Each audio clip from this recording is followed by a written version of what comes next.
I just worked out too much at the gym. Yeah, that could be one. Or you probably kicked somebody to real bad. Just kidding. Probably did something like that. Well, when back to the concept of karma is, sometimes we just like to justify what I did and how much it would come out in terms of index, so it doesn't really work that way. Because in the effect of karma, even in the text it said that because it's composed of combinations of different actions that give it effect all the time. So usually the explanation would be like, if you get a glass of water, you put salt in the water will be salty, right? So, but if you transfer the water into this thermal, then the water will be less salty. The more water you add, the less salty it will be, but the salt is always there. So basically it's just like our life. So you keep putting both salt and water in our life all the time. So that's why it's the result of karma. So sometimes it's a lot, like really bad, and it's just like kind of very good. So this combination that we have been putting, and we don't even know when they will put it in. That's why all these gurus talk about being the present moment. It's all about how we can spend every single living moment to put more water in it. Because at least we know one thing, that the more water we put, the less salt it will show the effect.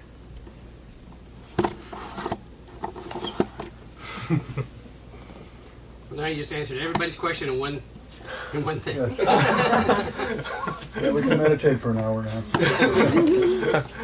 Well, make yourself really comfortable. Don't try to force yourself to be uncomfortable. Just do it. In my retreat, we have one session that is called Google with Monk. So pretty much we sit like in circles and what's up? Don't expect to have like a stack of paper coming across all the questions. Okay.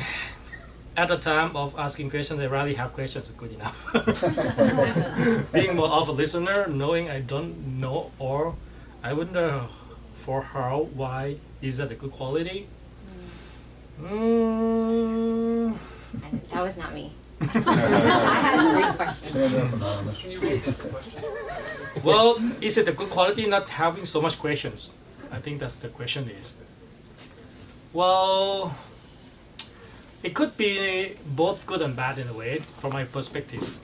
I mean, in one way, just that you probably settle already with the realization that I don't know anything, so it doesn't matter if I know anything, it's gonna change much different. Or I know now that I have to put into action in order to make difference or changes. So it could be that way. That's why you don't ask many questions. You don't feel like you want to know anything extra. But in the same time, and depends on if you have been so curious before, and that you already get settled, that will be a good thing. But then if you have not asked any question at all, sometimes when people were just like doing things out of habit, and at one point they have some kind of crisis of faith, I guess. Because don't forget that the Buddha became a Buddha because he asked questions. My abbot, he became a monk because he asked questions. The master nun became a nun because they asked questions. They asked questions, why am I here? And how do I get this knowledge? And that's why they started the search. The same thing. I don't know about you, but I know that when I studied back in the days, I was pretty smart. Not that I'm flattering myself, but I hate study. I was never good in school until I studied master degree. It was actually good because I feel that this is fulfill things that I want to know, things that I feel curious. So you see that when you have curiosity, so in some way it's good because you try to look for answer. But then if you already settle, then it's a good quality, I guess. I don't know if that's answering the questions or not. Okay.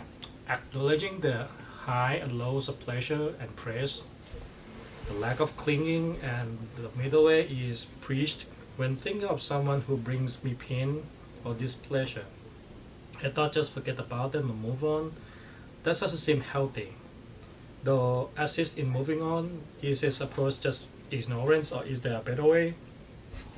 Okay, concept of forgiveness.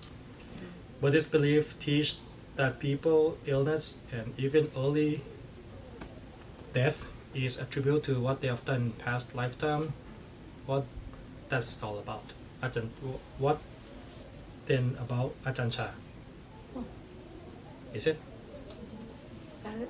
Now I'm curious who wrote that, but that's a good question. My name. Oh, that's a good question. No. The first part is mine, but the first one's the question I wanted, actually. Yeah. Okay.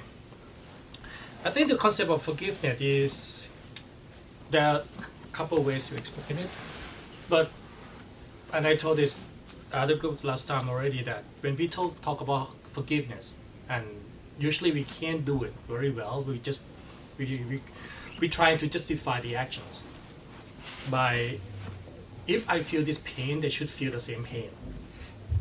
So that's, we try to justify our feelings on that behalf. They should suffer my pain, and that's hinder us from forgiving someone, because we think that when I forgive them, I let them go from that burden that they should feel my pain.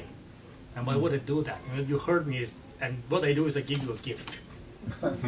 That's how people usually feel. That's why it makes it so hard to forgive someone. But forgiveness is actually, in our context, is a gift. It's explained as a gift, but it's a gift you give to yourself. It's a gift of freedom that we give to ourselves.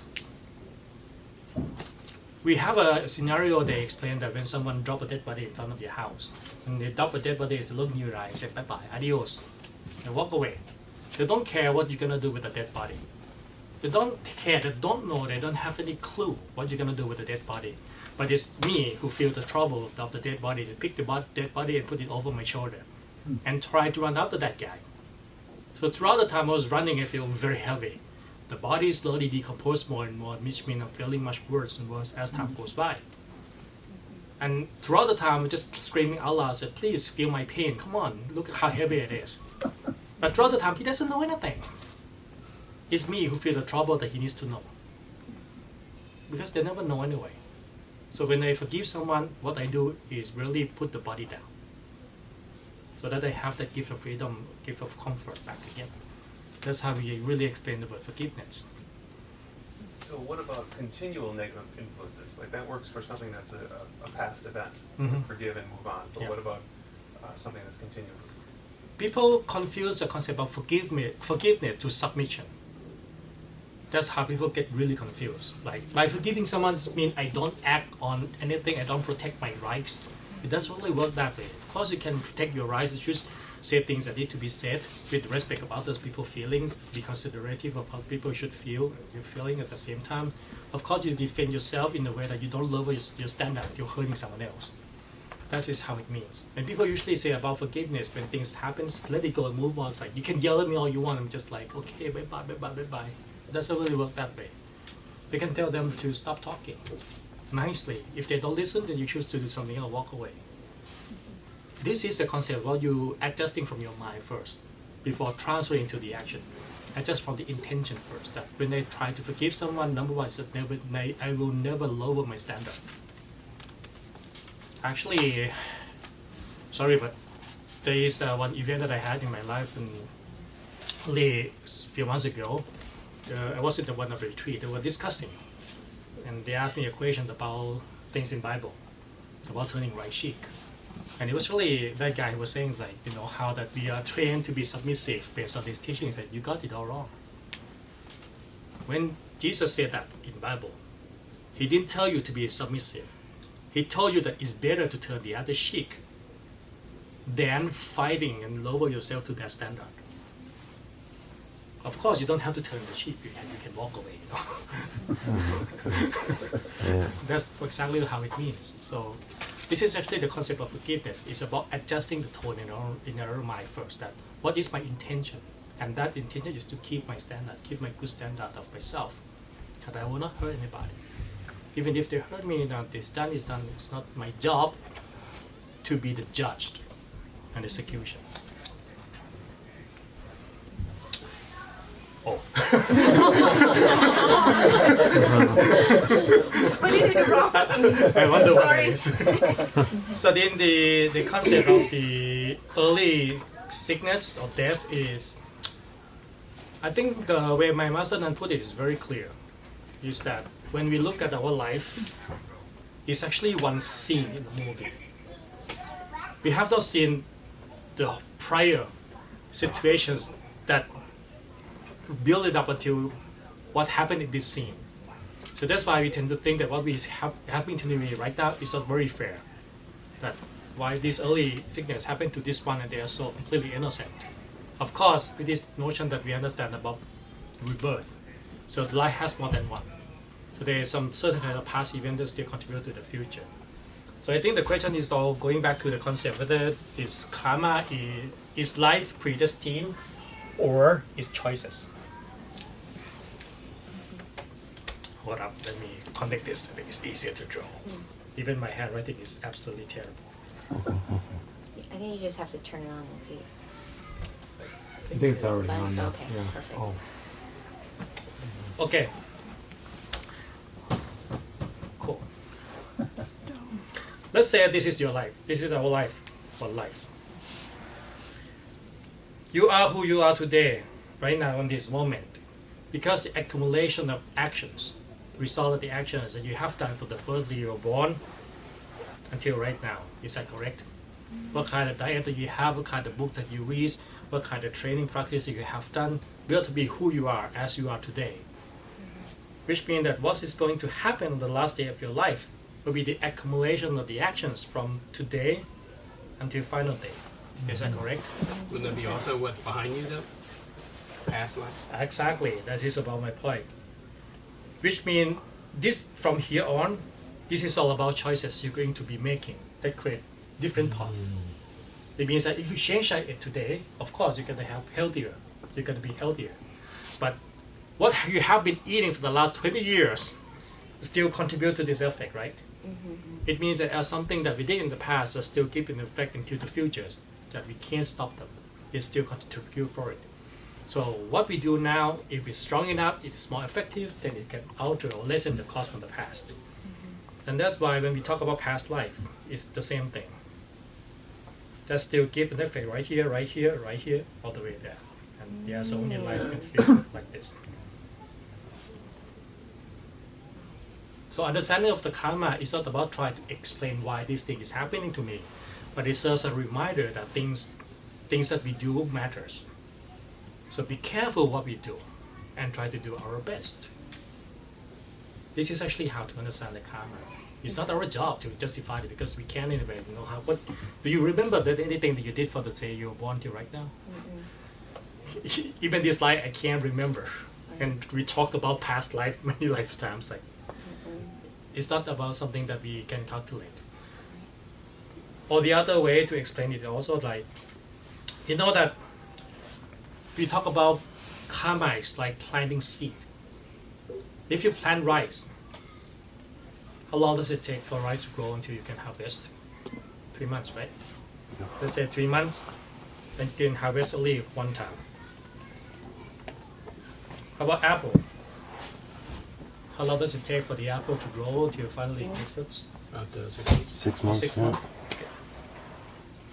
And how many years you can still harvest and you can collect the Is the tree apples? alive forever? Let's say 20 years. Good enough, right? To be fair. How long does an apple tree last? For a long time. Longer than my lifetime. Wow. So that's how we look at karma. Whatever you do is give an effect, but what we get confused is the result or timeline of the effect, which is still very hard to explain in the way like this. Some karma generate like one big result, one time done deal. Something is like a time bomb that's continue to give effect for many, many years to come and repetitively, like an apple tree. But reality is like throughout our life, what we have been doing all the time is to plant all kind of seeds. Nuts, apple, peaches, because it's pre-state, right? Right. All the time, you can be saying nice things to someone, yeah, right here, hey, how are you? You look really nice. And then just behind the wheel when you're driving down interstate, start yelling in the car next to you. Then you plant different types of seed. Yep. Or almost identical time. Yeah. And that's how both things is being accumulated. And that's why the notion of understanding the karma is not about trying to justify the action, because it's a combination of so many things. But the more water that we add in, the more it will lessen. So that's how to understand it. Then when the concept for about future lives, life after death, I tell everybody all the time that of course I can't put it on screen for you to see what your future life would be. But if you look in this way, like when you buy life insurance, do you expect to get the money? Later. I mean, like when you die, you get $1 million. If Oh, you lose no. an arm, you get like Yeah, 150 no. grand. Somebody else It's gets for the money. safety. you buy it just in case, right? Right. You don't really expect to get the money because actually you don't gonna get it You probably don't. unless you die horribly. Right. Think of life after that like life insurance. If you do something good to yourself and to people around you, what you really get to yourself is the fruit of your good actions. You're happy. You live your life without fear of anything. You live your life so proudly with your head up high to the last day of your life. That's good enough. Yeah. If life after death exists, oh, that's a good bonus.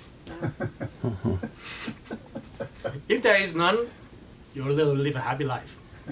But if you live your life horribly, only you know what did you do and how did you eat up inside. You feel the sense of guilt, which come back and eat it up in the middle of the night. Doesn't matter how much money you got. Okay, you can drink until you get so drunk, but at the end of the day, you feel it down inside after you drink so much. So you're living hell. Exactly. All And your if life. hell do exist after Yeah, death, right. there's a big long punishment waiting. No, even in your life, you're living hell. If you live Exactly. a bad life. Yeah, when you create suffering for other people, it does Yep. stick in your consciousness. Exactly. So that's why that if look at future lives or life after that's like bonus or long punishment that may or may not exist if you really don't believe in all that yet, but it serves as a good reminder. Right. Does the guilt cause more merit or make the merit more prevalent? Like if I stole the pencil from my office, then I feel guilty, so I bring them a whole box of pencils. Now I pay them back, but I still have that guilt that I swiped that one pencil. Or I'll put it this way though, we like to think that karma erase each other. So basically it doesn't. It's actually every time we do something, it keep adding up the score on the sheet. It doesn't balance it out. Depends on what we add. It's like this, like I slap your face, psh, real hard. It doesn't mean that I slap you real hard and I give food to you and this thing even out. You like me, but you hate me. These are two different events that would add up on different scale.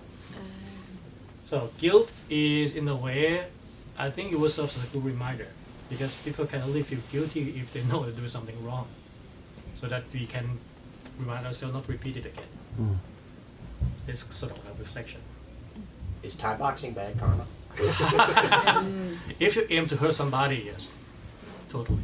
It is. Do you want to be hurt? The thing is about karma. You don't want to be hurt. The one about good karma, the one about now is a question about how strong is the karma, and that answer is about intention. Yeah, if your intention is really to define the amount of karma that affect on us. So if your intention is to hurt someone real bad, that means your mind is so clouded with the feeling that you want to make someone feel so bad, make someone hurt. So that is much stronger karma. But if you sort of spar with each other for sport, for entertaining, both of you consent, of course, when they hurt, they might don't like you a bit, but they get over it easily, and your mind, it's like we are sparring, we are training. So intention is not that bad. So it's not that bad karma.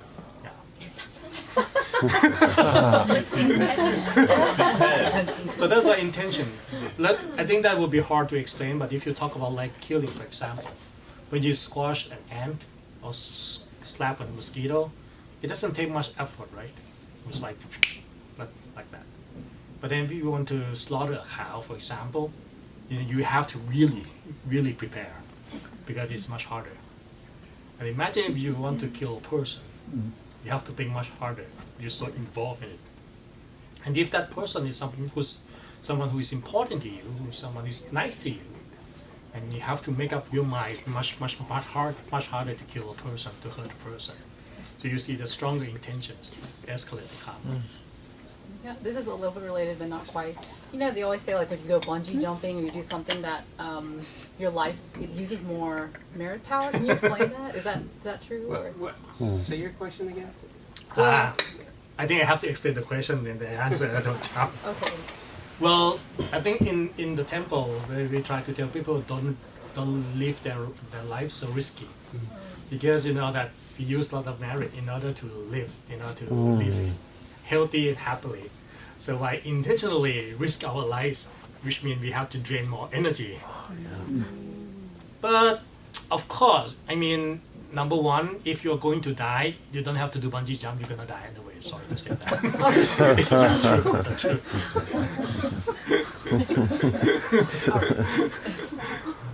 I wouldn't say that you use the merit in the wrong way or anything. I wouldn't put it in that way. But I would think it's like sometimes, why do we need to risk our life so much?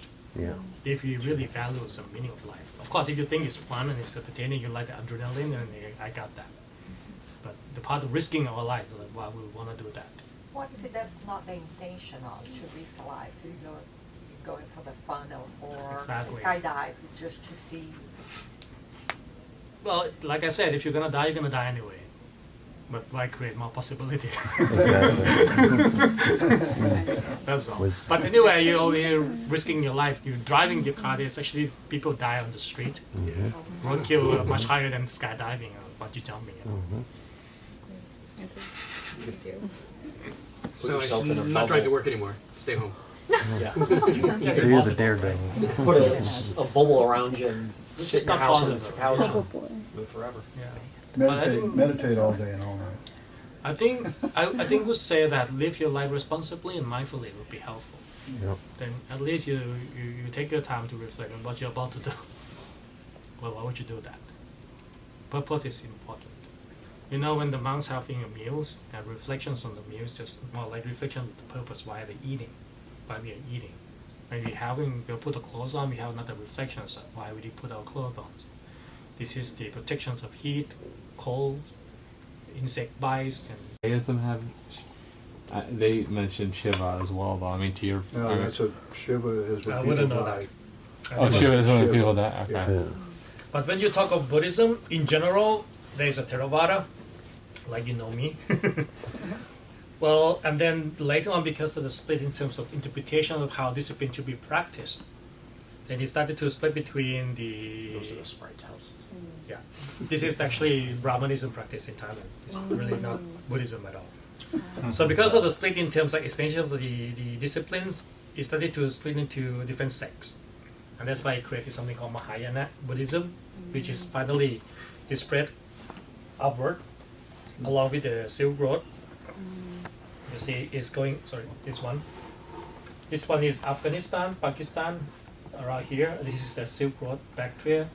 Where they cross this, now they reach there to China, and then from that to Korea and Japan.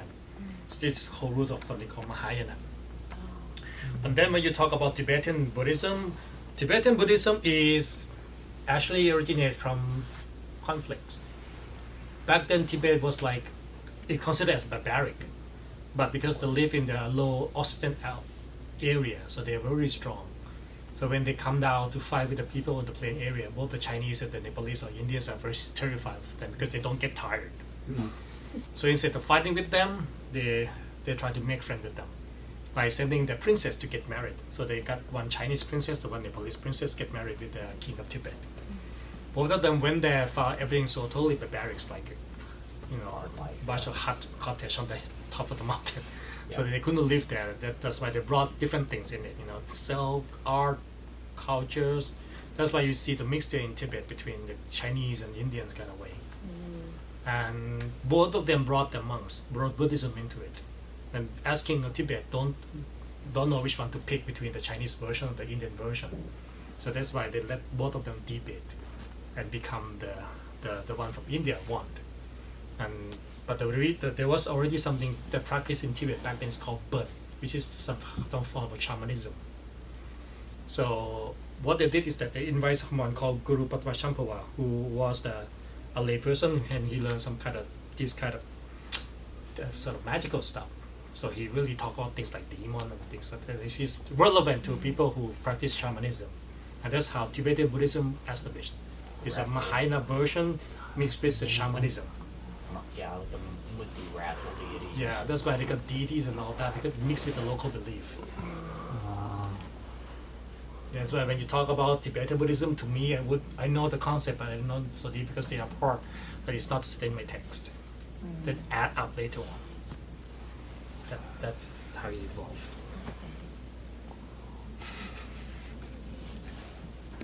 So I think I give the shorter version of the realm, but should be enough, right? Awesome.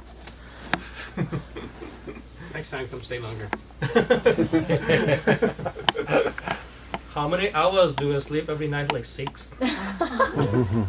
What does meditation bliss feel like? Good.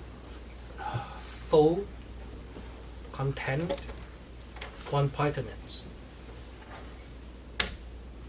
If you call it bliss, like you feel totally complete, so content with the completion of it, but you know that there's also room for increasing of that. Until you so much you saw one point, doesn't really want to be anywhere else. Like that is really just it. Takes a while to get there, right? Yeah. That's why it's evolved from joy to happiness into one-pointedness. Because when you reach the happiness, it's go beyond that into the state where you just don't call it happiness anymore. It's more than that. More. More than that. How should you deal with relatives, sister, who are Nobody arrogant can answer that question. and very argumentative? Ignore them? Good questions. How would I deal with it? I would try to understand them and not try to control them. You see that, but sometimes when we love someone, we love them so much, and we think that what we explain is a good thing, but we forget whether they're ready to listen to it. Do they want to follow it? Just like, many of us has problems with our parents, right? You do. Before. I used to. I had this problem with my parents. You have trouble with your mind. Until at some point we realize that they say all these things, they force me so badly because they love me. But they're not trying to understand me, they force me, so it takes me a wrong road to really understand their good intention. So if you're trying to force someone that we love to be in our own way, even though we think it's a good intentions, they will think it's a bad things to do. Just like we used to get angry with our parents. So one of the ways to be really, really helpful is just to listen, let them speak. Everybody has their personal story of pain and sorrow that we don't know about. It's not just how we understand their life. It's easy to tell someone how to do or what to do. It's not hard to be the one to do it yourself.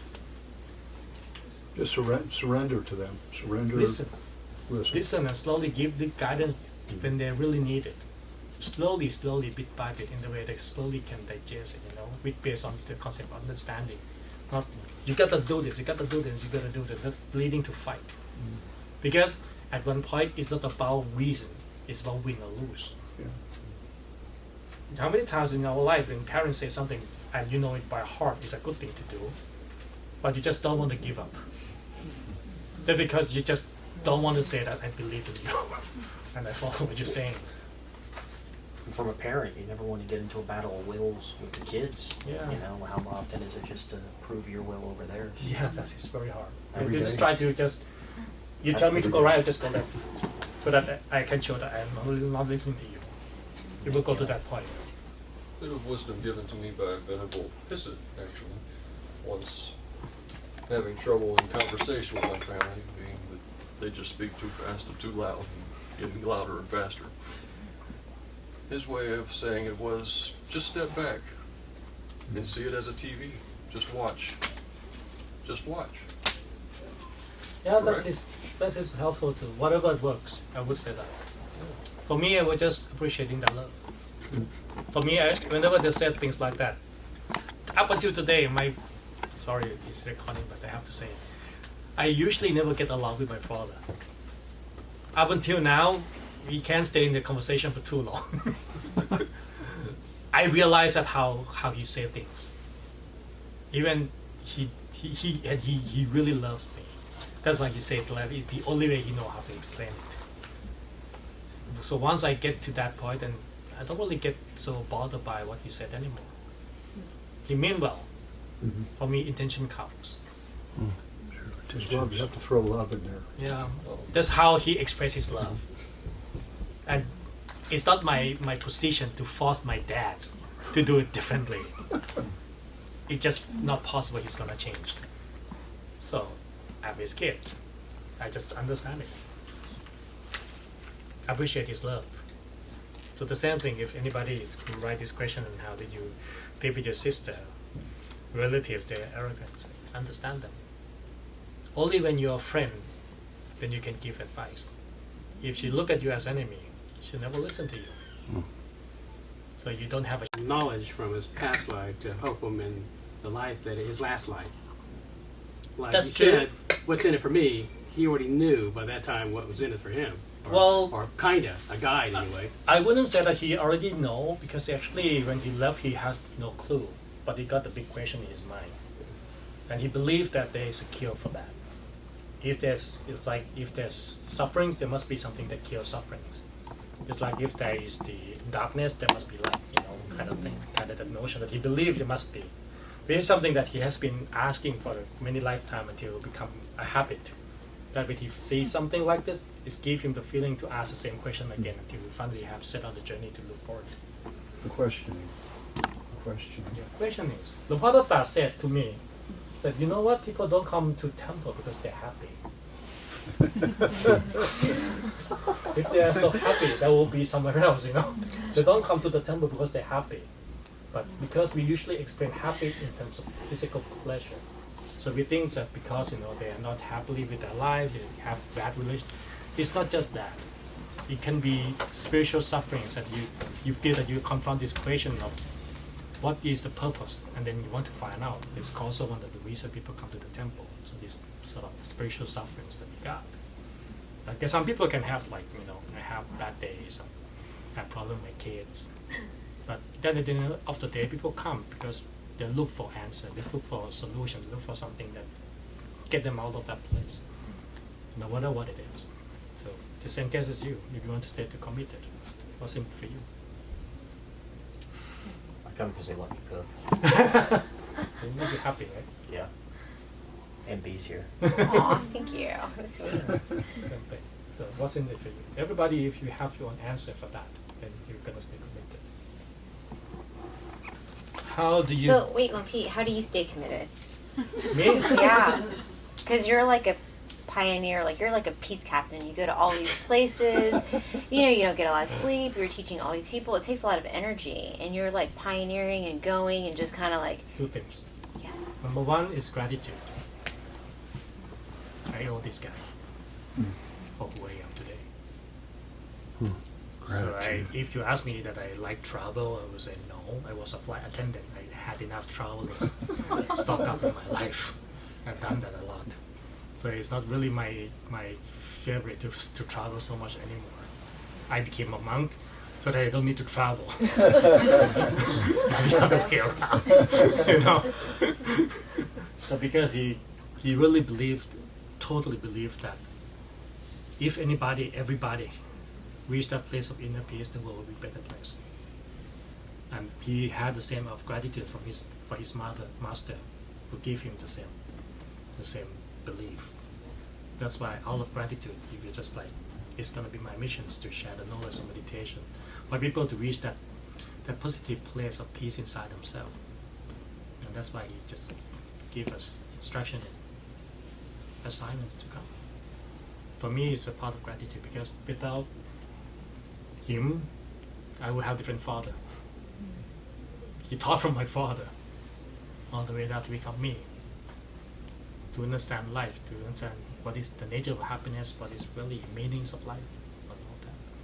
So that gratitude. Now you can give that to all of us. The second part is I like the feeling when people open their eyes after first meditation. It's like that reflection on their eyes is priceless. The feeling that they've been someplace that they have never known before, that life is so simple, that happiness is so easy. That clear eye that they got. I don't know if some of you guided meditation, you notice at the end, like that kind of sensation that you feel that I like really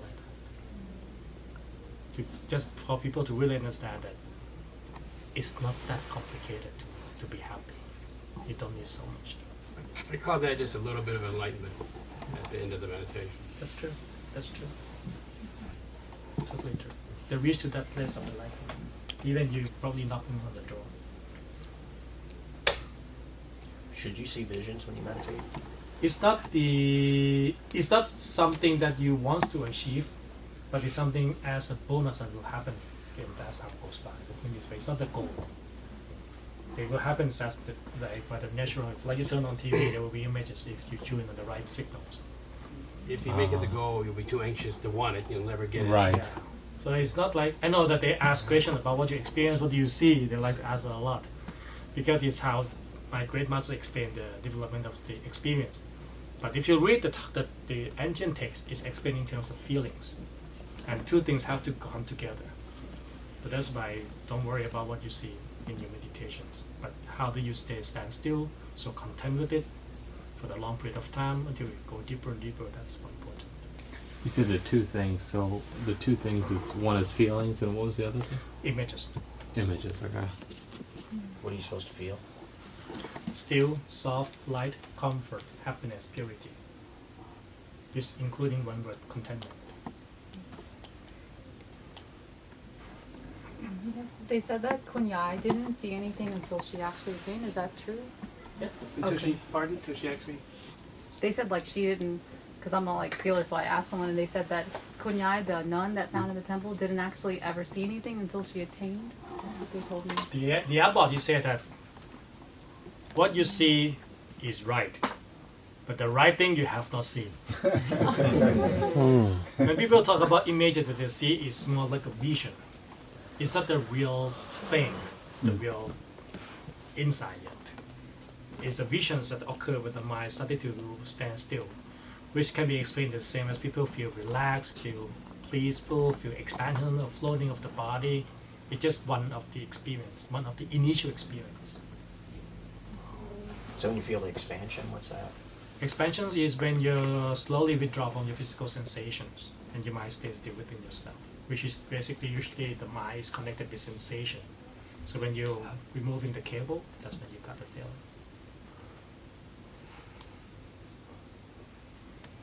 How do you build what? You can skip that one, Pete. The last one, though, the last one is, I think, interesting for a lot of Well, you have to read it for me. This no. one I can only Oh, the do, last like, one? Okay. If you Okay, No clue at all. basically, the last one is, the last question. This is the one that I'm I'm actually...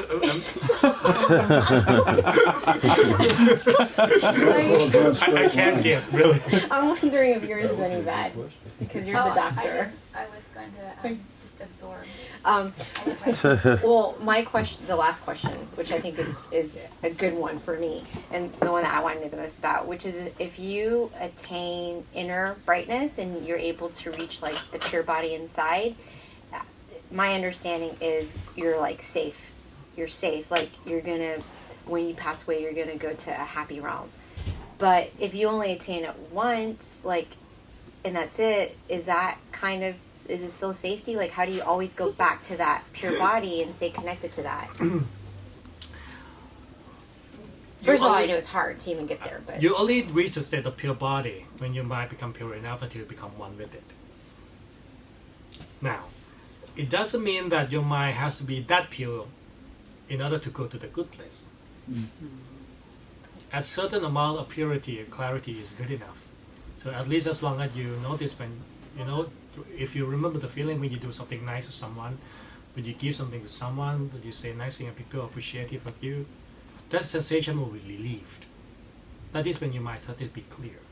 You see that when you reach that pure body or when you can deeper state of meditation, it's like you're escalating the sensation, right? That is when your mind becomes clearer. If you stay to that sensation of clarity that you got, just like when you do something nice, that's pretty safe. And the rest is because you develop a habit to reach deeper down, you can stay more connected until you secure your good place. so you have to be consistent, no Consistency matter is what. important. Usually the karma that give more effect are either something called severe karma or habitual karma. These two are the easiest thing to sort of give effect, especially habitual karma. In Thailand, we have the same get-go, and we sort of comforting people who just lost their loved ones. Said, oh, they already go to their favorite place. But it's kind of ironic because when they say that, it depends on what the favorite things they want to do in life. That's like if you, I guess if you go to heaven in the Christian world, if you go to heaven, you don't know what's going to be there, but you think it's going to be the greatest thing. Well, And you wish for that your yeah, whole life. exactly. Well, let me give you this. It's kind of a joke, but also give you a kind of good understanding too. One day there was a priest sitting in a taxi, and then afterward the taxi has an accident and both of them die, so they show up in front of the gate, and then it said that the priest, you go to hell, the taxi driver, you go to heaven. The priest was like complaining. I was like, come on, why? I've been teaching good things for the rest of my life. He said, whenever you speak, people sleep. Whenever the taxi driver is driving his car, everybody pray to God.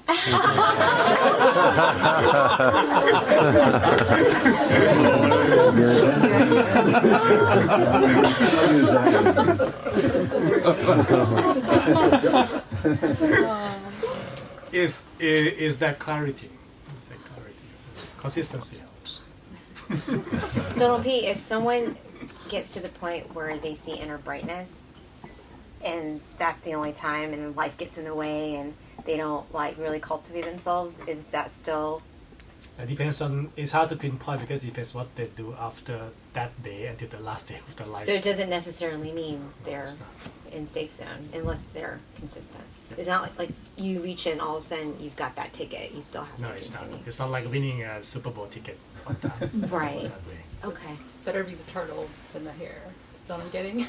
Yeah. It's just like it's like one thing on your balance sheet. I gotcha. Okay. Thank you for clarifying that, because I wasn't ever sure, because to me, I kind of interpret it like you reach it, you're safe, and you don't have to really, that's it. But that's not the case. You still Yeah, have a lot to of be things. You consistent. gotta keep working at it. Right. Yeah, many other days in your life that you can make it very bad. Right. Well, you still haven't reached your ultimate destination either. You still have to keep working. Yeah, a lot more. Long way to go. Right. Thank you, Repeat. I have trouble understanding the difference worlds, realms. That's a good question. We initiate that pattern. What was the question? The On someone different who's realms. On a lot of Sundays, servers. Yeah, this is Mike? this is gonna take a long time for this answer. Too complicated. It can be simple if The you don't try different to go to realms different and details, worlds. but the concept of them. You know how we grew up, we heard people talk about the different dimension, things that is there but we don't see. String theory. Let's put it this way: when you see sunlight, you see only one color, right? Mhm. But if the sunlight goes through a prism, you see 7 different colors. Mhm. Oh, yeah. The question is that, do these 7 colors already there from the beginning, or it just come out later on? Always. There Always from the there. beginning. We just don't have ability to see it. It means that what we see right now, it has many other layers that is more refined, that composed to be what we see with our physical eyes. So all these different realms that's overlapping with this one, it's pretty much like that. So to understand it's a concept. So we have the body and mind. Our mind, when you serve as in the body, that is the mind. When we are alive, when we are alive. When we are dead, it's moving on from one to the next. That's when we call it the soul. The soul will go according to the energy that they accumulated, which draw to the close to the similar types of energy. That's how people gonna be reborn, whether in heaven, in hell, or different types of realms. So in terms of the type of realms that we're talking about, let's talk about like the plane, the human world. In the human world, we have something that is called, I think you called it ghost. To put it simple, ghost. When you talk about ghosts, there are 2 types. When you listen to the story, you always hear 2 types of story, 2 types of ghosts. The scary one, The hungry ghost? yeah, I mean the scary ghosts that Yeah. look terrible, That'd be a hungry and the ghost. happy one. Happy. The ghost that looks nice and pretty, but Yeah. they're still ghosts, you know? Yeah. Casper the They're Friendly. glowing. Yeah. The gloomy and the happy. Because one of them is called wandering ghost, the other one is called spirit or sprite. Mm. That is the difference. Coming from the differences of the karma that they do. So, Is the sprite the one with that for the houses? yeah, that's one. That's Oh yeah, that's it one. looks right. So let's say because when karma, both of them has like not to let's say this is the line between positive and negative. The sprite is the one who have a little bit on the positive, not too much until they go to much better place, but enough to have houses, like a whole ecosystem like we have right now, like a city with people living, talking to each other like this, just like this, but overlapping on top of it. So they are the happy ghosts.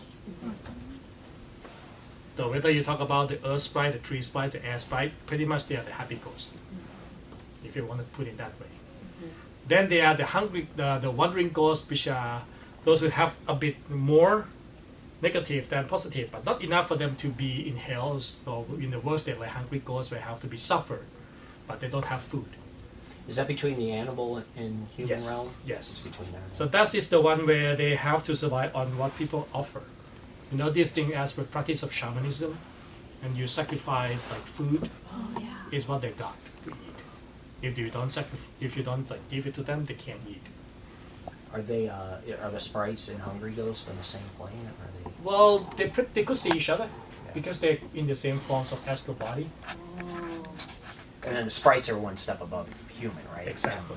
And hungry is one step below. Exactly. And, But I wouldn't say like a step above or below. I would say like in a happier place or less happier place. Yeah. A gloomier place. But they're pretty much in the same plane. That's why I try to explain in terms of spectrum. That stay together, but this one is happier and this one is gloomier. So Lumpy, when we share loving kindness, sorry, go ahead. to somebody who dies, learned something about this, somebody who dies, say, in a tsunami, no fault of their own, they just couldn't get out of the way of it, they haven't done anything good or bad to be there, but they don't get to go anywhere because they're kind of stuck there because they didn't do anything to get there. Well, normally it's not really the case though. Normally is they actually have some karma in the past to be in that situation. Oh, okay. Yeah, because you see, even like you can heard the news like plane crashed, one person survived. Yeah. It's not because they used to do something bad together, but it's like different things that they do in different times, but similar kind of type, and pop up there together, which draw the energy to give an effect. But are those like ghosts? Sometimes is that some kind of ghost? So sometimes if the karma, either one of them is not too strong, so they can stuck around for a little bit until any other type of karma, so energy becomes much more effective to send them somewhere else.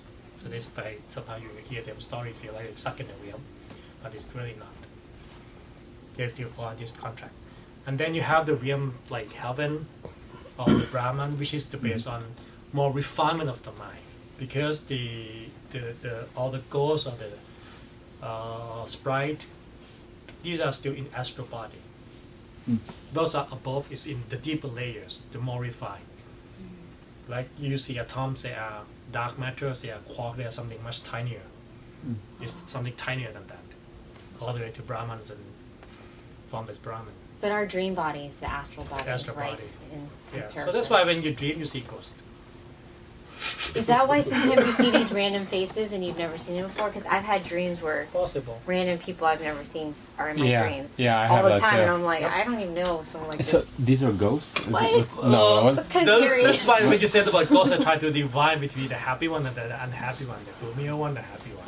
I don't want to. But now some of them are just like people around here, you know? Don't be so scary because they're all around. Always all around. Is that why Always we around. spread loving kindness, Lumpy? When we But spread the ghosts kindness, are always we- around? Yeah, Everywhere. Oh, okay. everywhere. There's billions of people have died in this world. Oh my God. It's like overlapping, you know? Like that's why I try to explain With first the that look at the sprites spectrum. and the, Same. It's just like and the that. hungry ghosts are all It's something together. that's already there. It's like when you talk about molecules, You know, the there's universe atom. in Thailand? In atoms, there are electrons, protons, neutrons. No. There's always something Sprites inside of houses it. are all over. Deeper. Deeper. You go, you'll. That's It's You there. ever go? It's Yeah, already Yeah, there. Right. I'm gonna go. So let's say if Yeah. you think this realm is like an atom, you are neutrons. Those spirits, the happy spirit is electrons or protons, Oh, that, and those unhappy spirit is electron. That would be easier to understand. Can you say that again, Lumpy? That sounds Imagine this world Right. is an atom. Right. You are the neutrons. Okay. The unhappy ghost is electrons, and the happy ghost is protons. You They don't need, really you need them all collide. together. You need them all together. Is that the They're point? just sort of kind of staying together, Okay. just in separate zone, layers and you don't see each other. That's all. But from time to time we might bump into each other. That's all. Where's Shiva? Shiva, the god Shiva. Well, like you talk about this one about Hindu gods. That's a Is that, I know Mahayana has Shiva as one of the. Mahayana, not really. That's Hindu. No, that's totally Hinduism. You know. Shiva's to Hindu. Yeah. Yeah, Shiva is Hindu. Well, it's a higher realm being. Yeah, I thought. Well, I don't want to go deep into a different religion because this is not nice. It's like criticizing, but well, later on in Hinduism, they start from the concept of just big spirit. Of course, it's like a Brahman, and they divide into 3 gods later on.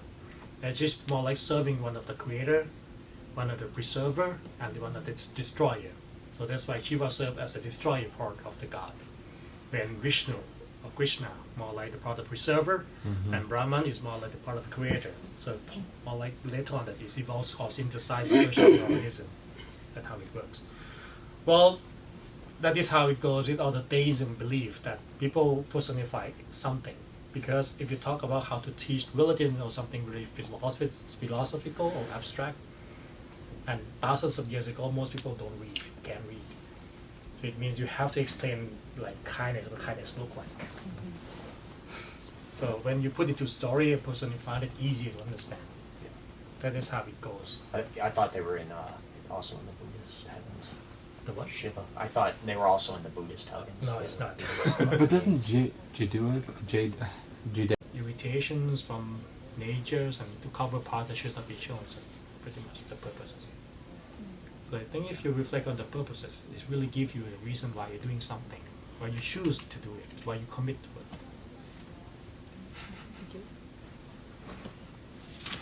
Okay, next one.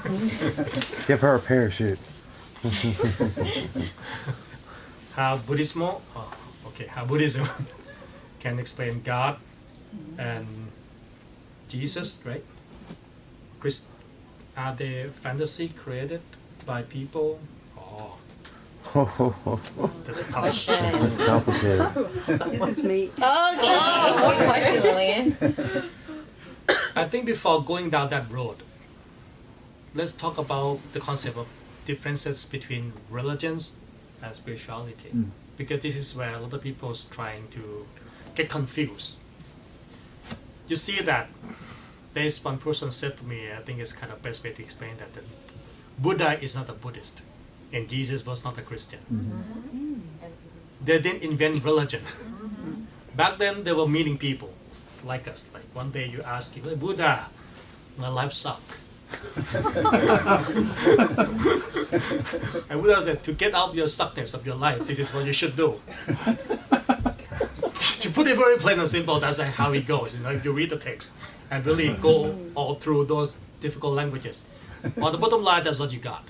You ask him questions about problems that you have in life, things that you get stuck. It could be related to your kids, your job, your spiritual life. And he gives you the answer and you do it, you like it. It's like, oh, now I find a way to get out of the problem, find a solution. That's what happened. The same thing went in other religion. Until later on, what they taught is actually how to reach that sense of spirituality, which is the way that you do it yourself to reach that part. But then, as time goes by, when people wanted to practice that aspect of spirituality, the only way is to integrate with something that they do in daily life. So it become a lifestyle. So that started to form different types of traditions, cultures, institutes, set of doctrine in order to enforce ourselves from the time we get up until we go to sleep that I will practice spirituality until we started to label it to different things. As time goes by, those rituals that we have become more important than the search for spirituality itself. That's why you see a lot of people today that can be so religious. In Thailand, 95% of people call themselves Buddhist. They will come to the temple once a year, pray to the Buddha statue, make me rich and go home. And when they don't get rich, they say, Buddha, you don't help me. The Buddha said, you just learn to help yourself first. That's how people take it as religions. They forget the whole aspect of spirituality. So number one that you have to understand is to divide between these two. that spirituality is something very, very generic, something universal. If you don't know what to call it unknown factor. What is unknown factor? Unknown factor is something that people want to have. Once they reach it, to give them happiness, to give them knowledge, to give them understanding and truth. And since the beginning of history, people have been looking for that. No matter where they come from, in different cultures, they're looking for the same thing. And through different practice, they reach to the understanding. I can't tell who have better understanding or worse, because it's also depends how they can teach it to. Let's say that you got PhD in quantum physics, and you try to explain that quantum physics to first grader. How would you put it? And if you have to give the explanation of the same subject to physicists, is it the same way? It's not, right? Imagine that not only that the knowledge that they obtain, how deep it is one thing, plus explaining to different group of people and the context they're living in during that time, how this teaching is accumulated, is collected, and transmitted throughout generations of thousands of years until today. And you think that when we read in the book, it's the same as people at that time listen firsthand, understand the same thing? It's not. So that's why when people ask me about the concept of God in Buddhism, I say that what happened in Buddhism is that we don't personify everything. When we talk about karma, it's an energy. We don't personify it, we energize it. We explain things in terms of energy. Because when you talk about God, it's a big word. It's a really, really big word that combines everything into it. From creator, from enforcer, into the morals and ethics or knowledge. For us, when you talk about enforcer, it's karma. When you talk about ethics, it's dharma, the pure nature. In terms of creator, the Buddha did not mention because in his time, there were so many theories. And even he give one theory, it will be just another theory for people to keep debating. So he doesn't want that. What he wants is that, look, either you know or you don't know who is creating you, but you have to fix your life. So go do that. Practice until you reach your enlightenment, you reach that knowledge. You find out yourself who's the creator. Because probably what I explain, when you reach that, is not the same as you understand too. That's why you don't really go into that road. This is how we explain it. When people ask me about concept of God in Buddhism, I said, we don't talk about God as a person, but we do explain the character of God. And that is inside yourself. So that's the big difference. That's really good. And as a result, that you see that the foundation of our major religions is very similar. You talk about good life, you talk about life after death, they talk about kindness, generosity, sharing, giving, forgiveness, patience, endurance. Look at others look at your neighbors like your neighbors.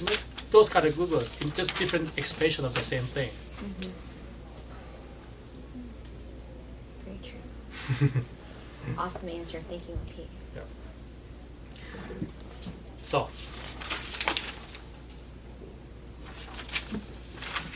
what recommendation do you have for people to stay Committed to doing good deeds. That's mine. I really wish everybody can see what she wrote. It doesn't look I like can that. really read that as committed. It's chicken scratch. He's chicken scratch. The first question is actually coming down to this. What's in it for you? At the end of the day, there was one coach, he said that we have only two scarcity in life, two scarce resources in life. Number one is time, number two is attention. So we can only have time, attention at one right now, that we have to invest on it. And what's in it for me to invest my time and attention to do this? So, which is to answer your questions that how do you stay committed to doing good deeds? What's in it for you? Good karma. Say yourself. Because what you said is not the same that other people would think and would do for it. I would stay committed to doing good deeds for my good karma, for my own happiness, for my own pleasures, to share knowledge with people. There can be millions of reasons and none of them is wrong. But the other thing that make people do something because they realize what they invested time for and they get what they want. The same thing when people come to meditate. Wasn't it for me to sit down quietly, not doing Commonalities or differences among all these traveling that I have made. And in fact, I would come across the very similar questions from people around the world. Up until one day I have to ask my master that, how should I answer these questions? And I can break it down to just 2 questions. Number 1, what is the purpose of life? Number 2, what is the meaning of happiness? Deep down, I have come across these 2 questions a lot. So one day I asked this question to my master, and he just summarized all the answers into one answer. And he said the purpose of life is to find unconditional happiness. The happiness that does not depend on external factors. Happiness that doesn't require that you have to be famous, to be wealthy, to be somebody, to be recognized by others. It doesn't matter. It has no conditions. It doesn't conditions by how people judge you. But it depends on how that you reach that happiness within yourself. And for that, that's why my master wants people around the world to really have a chance to practice meditation, to go deep down inside and find that place of peace of mind. And that time it serves a reminder that many times we live our life day by day, and we forget to remind ourselves, why are we here? I'm sure that each and every one of us have come to a certain point in life where we probably get up in the middle of the night, completely immersed in severe panic attack, and asking ourselves questions like, what am I doing? Why am I here? What's the purpose of all this? And then a few hours later, we forget that we just go out and have breakfast and go back to our job, all the adorable kids. But if we never ask the questions, when we will never try to find out the answers. Another master of mine said there are 2 kinds of people in this world. Number 1, don't know that they don't know. Number 2, know that they don't know. There are only 2 kinds of people in this world. And to be honest, the more I meditate, the more I realize that I don't know anything. There are a lot of questions that I cannot answer. But you probably spend the entire life never being able to answer all that. And one of the hardest answers is, what are we doing? What is the purpose? When we are born, we are born with ignorance.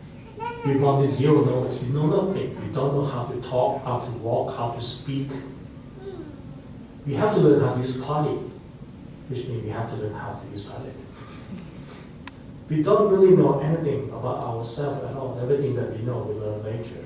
And imagine how many lifetimes that we have to come back, learn to use the diapers and patty the body again. There will be another uncountable of times that we have to come back repeating all that. So each and every single day that pass by our time that we spend that never returned. But since we don't ask questions, we never probably realize that time passing by, we forget. Buddha is not a title that we reserve for just one person, but it's a title, a state that anybody can achieve, because the word Buddha means to know, to realize, to enlighten. The other word means he reached the state that could answer the questions. So Buddha explained that this world is like a big prison. It's a prison that all of us are trapped in together. We all fellow prisoner, we are fellow convict. We stay in this prison together, but we don't realize this is a prison because we don't really see the cell. 4x6 is much larger than that. We don't see the wall, but pretty much we're trapped in this cell, in this prison together. It's not just regular prison. This is the death row, which means that we are prisoners that waiting for our execution. We don't know when we're gonna die, how we're gonna end our life. We only know one thing that is actually going to happen. And many times we try to avoid the fact to admit that it will happen. We try to avoid to remember and to remind ourselves that time is limited and it's unpredictable. So that's why we just getting enjoy our life, working so hard until we many ask questions. One of the things that I used to ask people a lot whenever I have any workshop is to ask the question that if today, if let's say tonight you go to sleep, can you guarantee that tomorrow you're going to get up? There's no guarantee. If you don't get up tomorrow, that means today is going to be the last day of your life.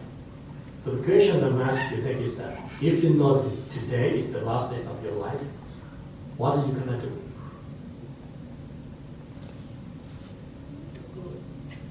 You will try to cultivate as much of inner happiness, not about wealth, not about fame, not about higher status, promotion of your jobs.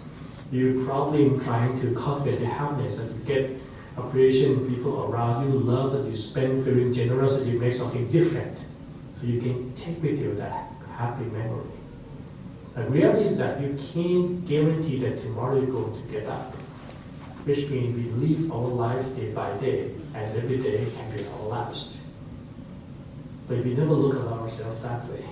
We never look at ourselves that today is going to be our last. We always sort of have to believe that we are going to live forever. You're going to look young forever. You're going to stay healthy and strong forever. Like a vampire. That's not reality. How many of us that after a certain amount of times we just realize, oh, 10 years has passed? Is that fast? It's a good realization. But after 5 minutes, we just forget. And we go back to do the same thing all over again. Go back to our old habits all over again. Instead of using that reminder, that realization that we got, so that what should I do with the limited time that is counting down right now? I know that it's not easy for you to spare your time to come into the temple, spare your time to practice meditation. And to be honest, whenever I tell people to practice meditation, they have one classic answer that they all give it to me. And that is, my life is too busy. I don't have time. I know everyone is busy. They have a lot of things to do. But you know what? If you really look at all the time that you got, you will find out that there are a lot of things that are completely useless in your life that you're spending time doing it. And there is no such thing as I don't have time, because if you find something is important for you, you will always have time to do it. It's a matter of seeing priorities of your life, of our life. What it is for. Of course, I'm not saying we have to become one like me, but at least to spare a moment that right now that we live in the prison. Buddha was actually just like us. He was a prisoner just like us, until one day he found a crack in the prisons and he get out. He could get out. He could break out. And after he got out, he left a map. The whole directions of how to get out. And he said, I can't guarantee if you make it out. I can't force you to go out. All I can tell is this is the directions. The rest is totally up to you. Because this prison is not fair. It's not just like regular prison that you know. Usually when you go into any prison, every prison has the law and regulation which will be told before you enter so that you don't break any laws, right? This prison, when you come into this world, nobody tells you anything. And there is law. And ignorance of the law is not an excuse. And that law is called the law of karma. This is so simple. If you do something good, you receive the fruition of goodness. If you do something bad, you receive the fruition of your bad. That's it. But since we are not told, and we got two things to do all the same times, the choices to make. So it's easier for us to break the law than to keep the law. Not to mention that regular prison that we created usually provide food. This prison, no free food. You have to break your back working hard to get it. Imagine you come into this world, you don't know what the law, you have to work hard to survive. You're hungry because you gotta die, you don't do that. You have to work hard for it. Will you keep the law or will you break the law? Possibility is breaking, right? Yes. The worst part is our mind that we come to this world is sort of already programmed, pre-installed. Pre-installed with different types of contamination, which are greed, anger, hatred, delusions, ego, jealous, all of it. Oh, he has better car, I want that car. He has a better job, I want this job. Not doing the law, no free food, have to survive, pre-programmed with all these negative thoughts. What are the odds? Whenever you come to practice meditation, it's actually all about bringing your mind to stay still with them. When your mind stands still, everything that I have said so far is something you can pick up and realize by yourself. Because knowledge is within you. It's not what I taught, it's not what Buddha taught. Buddha discovered knowledge inside himself, just like you can't do it in the same way. But if our life is way too busy, we just keep it roll day by day, get up, go to work, come back home, we never take some time to reflect so that we don't realize what is really importance of life. And that's why this little moment that you do the chanting, little time here and there that you do the practice of meditation, is when you really cultivate so that you take pause. Whenever you pause, you see priorities. But otherwise, our mind keep running very fast from one to the next, like we keep being dragged in different directions. Remember when your life was so busy, your kids were crying, your job is calling, you feel that if there's two different trains that drag you apart in two different directions, and you can't keep up with the whole thing. And that's why whenever you come back, bring your mind to stay within, that's why you let it go, stay right here, and look at everything all around you. To put in perspective, there are three goals in our life. Number one, let's put it, it's called goal on earth. And this which means to have a happy family, to achieve our professional life, to everything that we want physically. But this is the goal on earth. That we need to do, of course. I never said you have to stop going to do your work. But then remind yourself once in a while that there is also the second level of goal, which is to go in the sky. When we die, I don't think anybody here said, yeah, I want to go to hell. I'm quite sure that I would love to go to heaven if there is, right? Right. Exactly. So that goal is not achieved by you achieving, even you are elected as president of this country, doesn't guarantee you a seat in heaven. Okay? You have to do good deeds. And then for the last part, which is a bit harder to see, we call go into space. One day, to break up of this cycle completely, that we don't have to come back and learn how to use party again. Growing up again, going to schools again, university again, get married again, have kids again, die, sick, and back again, bam, square one. And then it's going into space. Why am I talking about the goals? Because what goal that we set will define the path that we live. What kind of lifestyle that we choose depends on the goal that we set upon.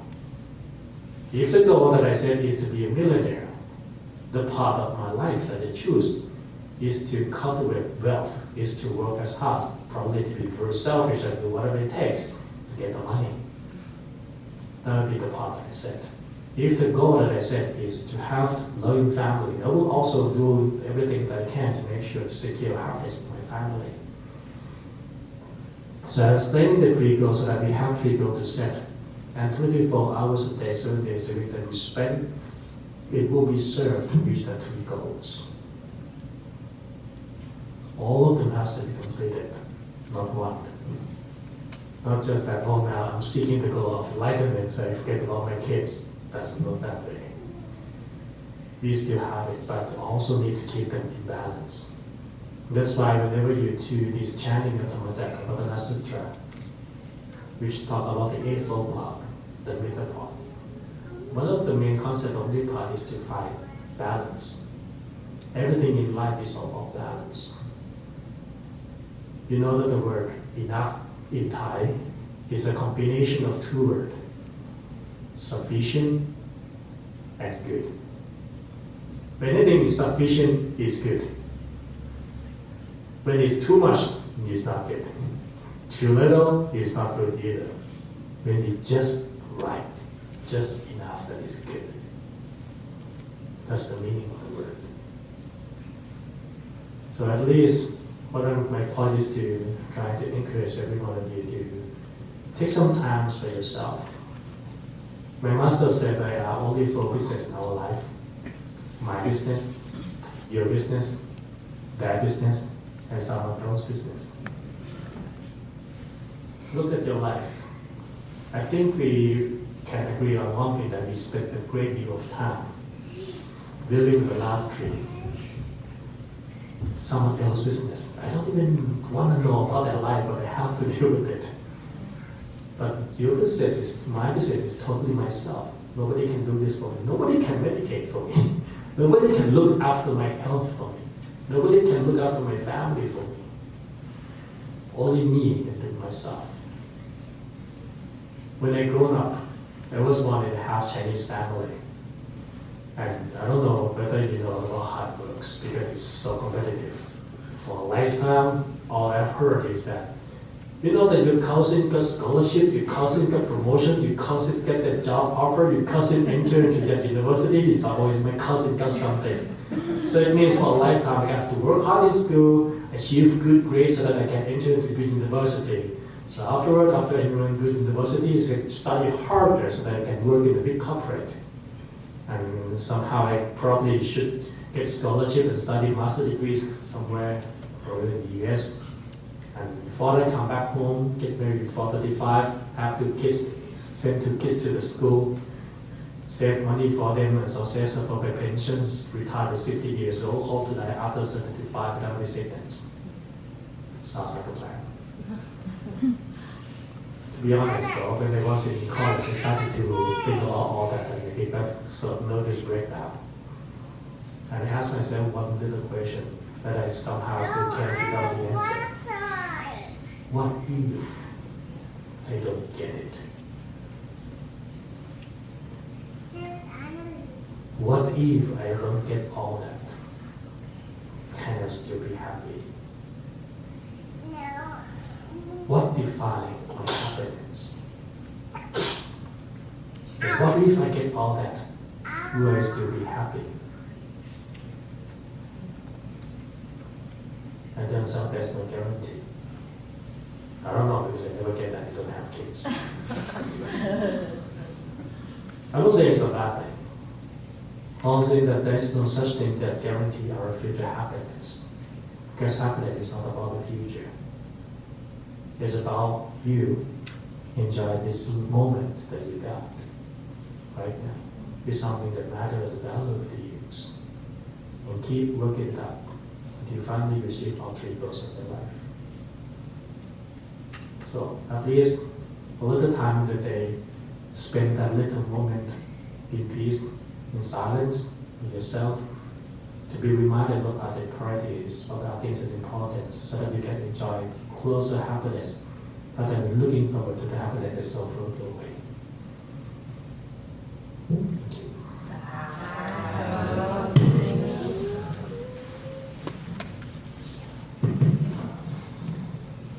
Thank you very, very much. It's a wonderful preaching. You will travel back to DC tomorrow. So this is his second visit to Culture Center. So we hope in future, please come again. Thank you. So from now on, please everyone receive blessing from all monks together.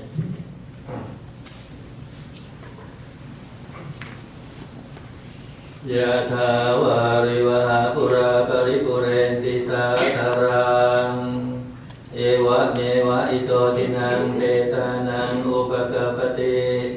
อิจิตังปฏิสันตุหังคิปะเมวะสมิจจตุสัพเพปุเรนตุสังกปาจันโทปนรสโสยะถามณิโชติรสโสยะถา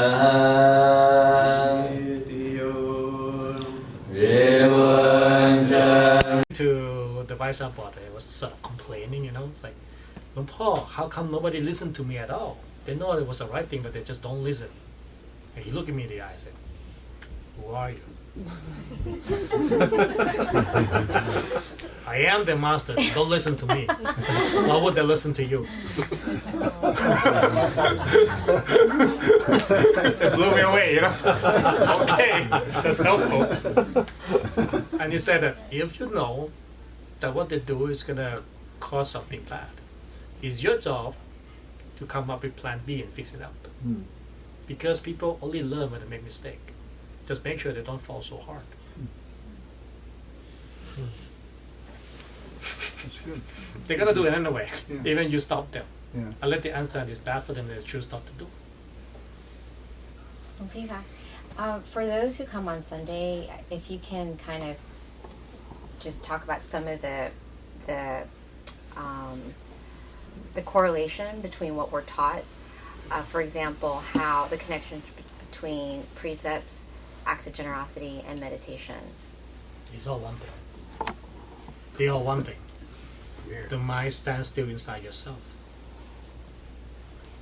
It's going back to concept when you talk about marriage. What exactly is marriage? Marriage is energy. Every energy needs to be generated, and it's only transformed into other types of energy. It's changed its forms. So, marriage is energy that generates when your mind stays still inside yourself. When the mind come back and stay still, that energy is generated. So, then how can giving become merit? Because usually when we own something like this is mine, this is supposed to be just a cup, right? But because I think this is my cup, it's my precious. My precious. So it's just my cup. Nobody can take my cup away. My mind is with my cup, it's not with me, it's with the cup. Because it's so precious. The moment I decided, I give it away. That moment, the mind is back inside, it's been generate merit. But for a short while, because we have a lot of stuff. We have so many precious that we're holding on to. So that's why the more we have, the more we get distracted. But anyway, the point is that when people practice sila or precepts, it's about commitment, the vow. So when the vow that you set upon, that's a discipline that if I see somebody, no matter how they make me upset, I will not hurt them. The moment you realize that your mind is back inside, you give it up and come back here. The moment you see something that is not yours, I'm not going to take that. It's come back, it's still here. Family, until using the good words. You have to really be focused on yourself to speak nicely, not saying bad words or saying lies, right? The same thing as when you're trying to clear your mind without consumption of alcoholic. But that's how you generate merit. The same way as you're meditating, that your mind stays still here longer, you generate even more merit. Is there any one that's better than the other? The one that gives you stay still the longest. And so how does meditation and precepts and giving help still the mind quicker? Well, because when you're giving it up, you practice yourself to let it go. Or this connection from the outside. So the mind can come back to stay still with it easier. Because really practice is such a habit not to be so captivating on things on the outside. It's an accumulation of habit. So Lampi, if you hold 5 precepts, which is to me hard enough, to have to hold 8, 10, and let's just say more, does that make your meditation progress any faster? Supposed to be if you hold it right on the notions. There are a lot of people who, even among the monks, we used to have a lot of discussion about these precept things, like how should we keep it? Because some people keep it by the letter. You can't do this, you can't, except letter for letter. But when the Buddha said all these rules, number one, you have to understand that he never said things before it happened, he said things after things happen for the monks. For all these precepts that you got, Buddha was not the one who mandated it. He found something that exists in the nature, and he explained it. The reason he said all the precepts was, do you love your life? You do. Do you want to be heard? Because everybody wants the same thing, so don't do that. Respect them. Become first precept. Do you love what you have? Do you want something to be taken away from you? Because you love, the other people love them too. So don't do that. Do you love your family? Do you want somebody to take them away without your consent? Don't do that to others. Do you want to hear the truth, sincerity and honesty? Do you want people to speak nicely to you, not yelling at you all the time? Don't do that to the others. That's the origin. So in order to do all that, make sure you're mindful and conscious enough to stay to do that. So don't intentionally cloud your mind, cloud your judgment. That's where it comes from. Then the 8 precepts is all about, so you can disconnect yourself a little bit more from the worldly pleasure so that you can more engage with the practicing of your mind. The rest of the precept come up afterward. For the monks, it's because we live together in like a family. And it's all about how to set a family. It's like every house has a rules, right? How to throw off the trash, how to turn off the light, how to do the dishes. Same thing. We have the rules how to use toilet. It come up as we live together. But the main goal is pretty much understanding out the concept of empathy to draw the line. That's where precept come from. It's not because he is a Buddha, he said this is what you need to practice. No, it's not. Some of the precepts were when lay people in the town, we had the 30 precepts of eating when we were in, and all of those precepts were, if somebody saw a monk doing a certain thing like eating too much with his mouth sticking out or dribbling food, and then the Buddha made a precept that don't do that. Yeah. So it was how to handle stuff, how to have a higher image in society. There are, before we recite the precept, there are sort of 10 reasons that we have to explain first, and which can break down to 5 categories. Now, one is for the monk himself, so he can be better. The other one is for the fellow monks, so that they don't feel so obnoxious about their behavior. The other 3 is for the whole community, so they can stay so united, so unity together. Number 4 is for the people who are supporting the monks so that they feel that they really practice according to what I expect them to be. And the third one is for Buddhism as a whole, so that people still understand that value is still good. So that is the really main reasons. Simple. So why the precept of using a spoon only and not a fork? Your point is that when the Buddha said this rule, people eat by hands. It was different. Totally. Yeah. Totally. It's not fork and spoon at all. Back then they don't use utensil, they use hand. So the precepts of the monk in terms of eating coming from that time. That's why if you try to keep out the letter, it's not going to be compatible with how you have your food today. No wonder it makes So sense. you change a little bit. And imagine you eat Indian food before, right? Come on, if you're trying to follow that letter by letter eating steak, Yeah. it's not going to happen. Indian food is not like your food. Honestly speaking, it's just not the same. Just the way to eat is not the same. The way to cook is not the same. The way to cook animals is not the same. So that's why you look at that part of the precepts that the monks got is set based on the conditions in that time. But right now, people take it for the letter instead of the understanding the concept. Well, Pete, we have time for just one more question. I don't know if you want to get it from there or if anyone wants to pop something. You will. Okay. Okay, maybe I finish this last sheet. What made me want to become a monk? This is the first one. What do I like most about being a monk? If there's a women monk, if not, why not? Will there ever be women monk? Okay, these are 2 questions anyway. The first question is that, as you know, that in Thailand we have these traditions of short-term monkhood. So I wanted to do that ever since I was, I wanted to follow the traditions, but I didn't have the time. I just have a very busy life, party. I mean, I went to life regularly, work, study, and everything. Relationships also. Until I turned 29, and I wanted to take a little break, so that I can set direction for myself. Before turning 30, I want to things like get chaotic in the other hand. So that's why I decided to take leave for 4 months to become a monk.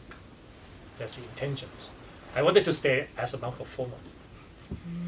And after a week afterward, I felt very peaceful. There's one night when I was living in my tent, I realized that my life has never been so quiet before for many years. It's just so quiet. And this really hit me in that night that it's so simple. I don't have anything to worry about at all. Like, my head was so clear. I can't explain how the feeling would be like though, because it's just, you got nothing at all in your head to be worried about at all. I was just so blessed to have that feelings. And it's so strange that I had it when I got no possessions, legally no possessions. Because there's a monk practice during that time, it's like sleeping in a monk's tent, which is an umbrella, tied it up to a pole, with a plastic box, only one piece of clothing, and a few books, that's it. I used to have 3 mobile phones 13 years ago. One from my job, one from my girlfriend, one from the other girlfriends. So, and when I had nothing at all, it was really really, really happy. But I realized that life is so simple. That's how I decided to stay on. Because I think that if I quit another 30 years, I would only come back anyway.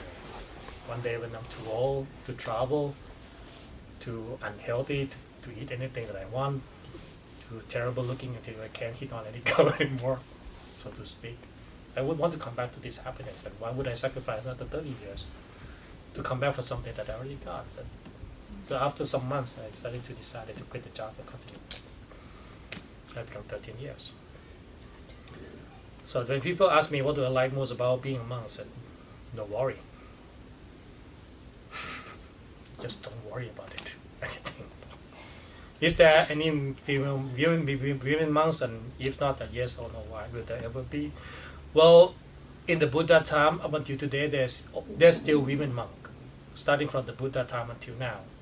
Only that in order to be a monk, you need a community of monk, the lineage that adopt you into a community. So which means since the Buddha to the other monks in that time, the lineage continues until today. So in case of Thailand, when Buddhism reached our country, the lineage of female monk did not come with it. So we never had it. But the lineage did go into East Asia, to China, to Korea, to Taiwan. So there is still existing of the female monks lineage right there. So people can take the ordinations. If there would ever be in Thailand, well, it's like there's no lineage to do it. But we never stop people from going to Taiwan if they want to. Because I heard that the lineage died out. Well, it never made it. It never come to Thailand. Never did. It died out somewhere in Sri Lanka and never come to Thailand. Because we adopt our Buddhism from Sri Lanka. I mean, the current Buddhism. We have many waves, but the current one comes from Sri Lanka. The Theravada Buddhism came from Theravada Buddhism came from Sri Lanka. From Sri Lanka.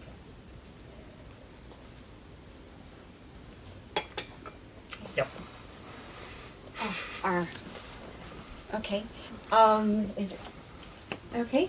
I was looking for our person who's here. Mike, will you do the honors? Can you donate first? May I respect? Look. Bow. Bow. Yeah. So, Pete, I just want to say on behalf of everyone, thank you so much for being here. You've been like such a gift for us, and we hope you come back. Everyone I heard a whole bunch of people being a part of the donation, which is great. I'm so glad so many people wanted to be part of the merit that you do by spreading meditation and Dhamma in the world. So as a token of our appreciation, we put together a contribution for you, and we're going to make the offering together. Everyone, please. And whoever